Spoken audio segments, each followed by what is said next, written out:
Kawhi Leonard and Danny Green going north. It looks like Kawhi's not going to be happy because he may be going to Toronto, which I believe is the exact opposite of Los Angeles. The Los Angeles of Canada. Yeah, exactly. He just didn't specify. Take us through how this thing began and how they got to the finish line. This is really the best offer the Spurs had. It's going to be a tough situation. If Toronto can pull something amazing off, get Drake out there, help them somehow. You know what you do, Kawhi? You felt the physical. I think Pop will do amazing things with DeMar DeRozan. Masai Ujiri gambled huge when negotiating for Kawhi. He didn't force anything, and he patiently waited for the best time to close on the trade. And he's doing it again. That gamble led to this moment. It's off to Leonard, defended by Simmons. Is this the dagger?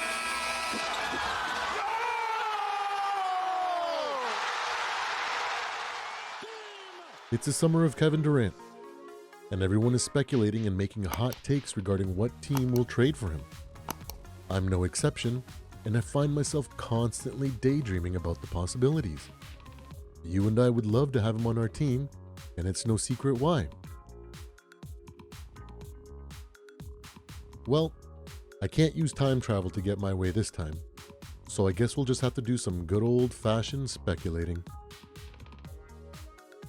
What if Masai Ujiri plays his cards right and the Toronto Raptors start the season with Kevin Durant on the roster? The Nets, they want a king's ransom. It's been reported that they want Karl Anthony Towns, Anthony Edwards, and like 8 picks. What does that mean for my Raptors? Scottie and Pascal are crucial for the success of the Raptors if this trade is to happen. Scottie is a dynamic playmaker that's been compared to Magic, and Pascal has developed into a great player that can play behind a superstar. The Nets will want Scottie, and probably our whole starting lineup, which is fair, but the Raptors aren't going to stand for that. I'm excited that Masai could hold out like he did with Kawhi, until that right moment comes and he steals Kevin Durant. I believe in Masai, and I think he manages to keep Scottie Barnes and Pascal. But we will probably lose Van Fleet, Trent Jr., Anunoby, and maybe even Precious Achiuwa. We're going to have to wait probably a year or so to really know if there's a winner or loser here, because this is one of the more bizarre star trades I've seen in the last 15 years covering the NBA.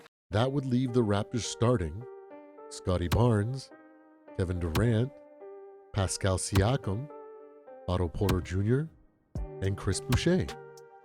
What would the season look like? Narratives would start to fly about Kevin's legacy if he doesn't win a title in Toronto. The media would dismiss the Raptors as legitimate contenders since they believe the Raptors simply just gave up too much to get him. This sentiment is further fueled by growing pains to start the season. It would be an up and down season for sure, due to having to build chemistry and finding our new identity.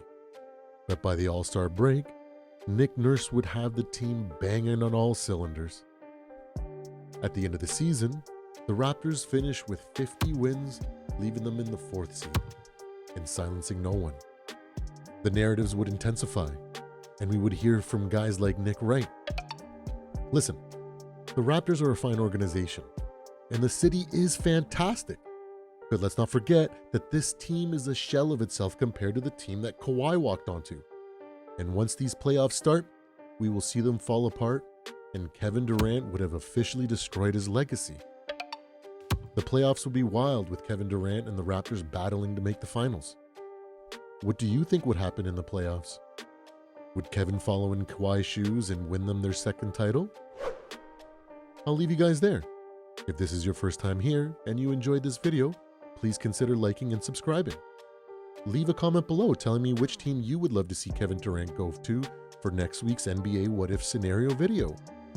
Until then, check out one of these videos or playlists here.